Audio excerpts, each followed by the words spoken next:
ভাই কথাবার্তা তো সবই হলো, দাবি দাবা কিছু? না না বিয়ে সাহেব, আমাদের কোনো দাবি দাবা নাই। আপনার মেয়েকে যে আমার বাড়ির বউ করে নিয়ে যাবো সেটাই আমার কাছে অনেক। ঘটক মশাই, আপনি একটা শুভ দিন দেখেন। শ্রাবণ মাসের 2 তারিখ একটা ভালো দিন আছে। তাহলে ভাই এই দিনটাই ফাইনাল করা যাক নাকি? হ্যাঁ হ্যাঁ, আমাদের কোনো অসুবিধা নাই। আব্বা, সাথী। কিছু বলবে? হ্যাঁ আব্বা, ওর ওনার সাথে একটু কথা বলতে চাই। ঠিক আছে, তুমি ওদেরকে উপরের দিকে নিয়ে যাও। তোমরা এখানে গল্প করো, আমি নিচে গেলাম। আপনার ফ্যামিলি সবাই অনেক হাসি খুশি, তাই না?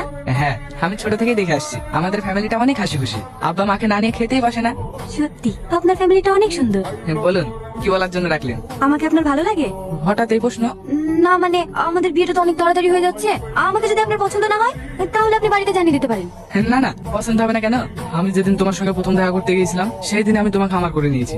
আমি কিন্তু বিয়ের পরে বাড়ির ভেতরে থাকতে পারবো না। এখন যেভাবে বন্ধুদের সাথে ঘুরি, আড্ডা দিই, বিয়ের পরে এভাবে থাকতে চাই। আপনার কোনো আপত্তি নেই তো? যাকে মন দিয়ে ভালোবাসি তাকে তো চোখ বন্ধ করে বিশ্বাস করা যায়। তুমি তোমার বন্ধুদের সঙ্গে ঘুরতে যাও, এতে আমার কোনো আপত্তি নেই। সত্যি আপনি অনেক ভালো মানুষ, আপনার মতো মানুষের তুলনা হয় না।